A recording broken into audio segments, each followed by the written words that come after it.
Say hello to Richard.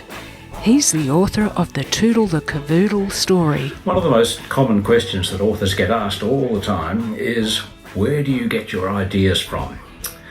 And I nearly always have the same answer, which is that most of my best ideas start with something which happens in real life. My daughter has a dog, and her name is Tilly, and she looks very much like Toodle the Cavoodle. She's just a little bit bigger, but very much the same colour. When I take Tilly for a walk, I watch the things that she's doing, and I was watching her sniffling and snuffling. One of the places that we go to often is an old park, which used to be an old rubbish dump, and it's now been turned into a really nice park. Even though it's got really nice grass and places where dogs can play, Tilly likes to go into sniffling, snuffling in all the mud and in all the bushy parts of that park. So that was one of the things that gave me the idea.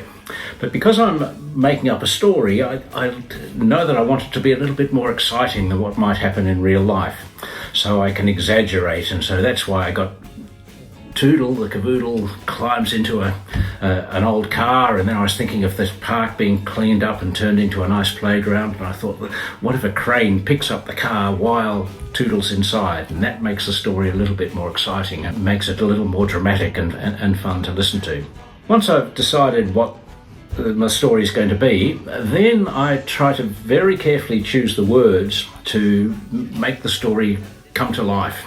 And in Toodle the Cavoodle, I particularly tried to give the words a very strong rhythm. It's not a song that I'm writing, it's not even a poem, but if you read it out loud, you'll find that often lines have a rhythm to them, like the rhythm of a song. So we've got something like this. Toodle the Cavoodle lived in Lily-Pilly Lane.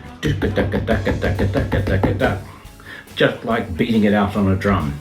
Everybody knew him, everybody loved him. Sniffling and snuffling was what Toodle liked to do. So it sounds like a song, doesn't it? But it doesn't have a tune, but it does have a rhythm. And I tried to do that because I find that makes the story sort of fun to read.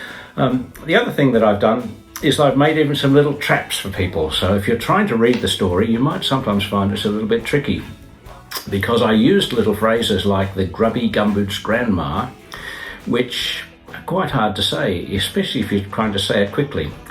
Try and say it 3 times. Grubby gumboot's grandma, grubby gumboot's grubby goes. And so I really want to trick people, and so maybe that'll be a little bit funny when people are reading the story. So then I've got my whole story written, and I send it off first to the publishers, and they send it up to a wonderful illustrator who's going to do the pictures, and her name is Heidi Cooper-Smith. Say hello to Heidi. She's going to show us how she draws and paints. I start by reading Richard's story over and over, and images begin forming in my mind. We decide which words will go on each page, and I sketch out my ideas. This stage is called the storyboard, and it's usually very rough. I then develop the drawings, trying to share more of the story than is described in the text. I can show how Toodle is feeling, create interesting settings, and even add extra characters for readers to spot.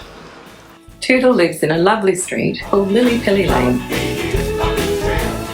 I loved researching the unique things people create when they recycle, as well as coming up with a few of my own. I mainly use my iPad with watercolour brushes to colour my drawings. When using watercolour, you build up the colour and textures with layers. You can see how I do this by watching Toodle come to life here.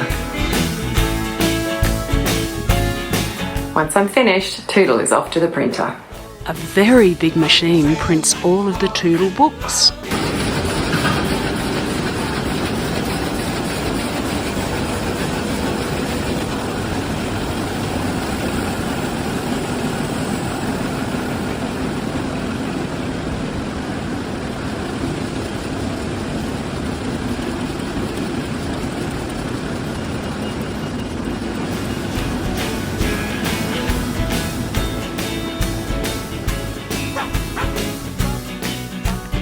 And then Toodle's book is ready for the bookstores.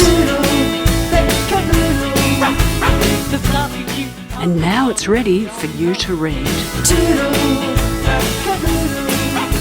The floppy cute floppy dog, and we are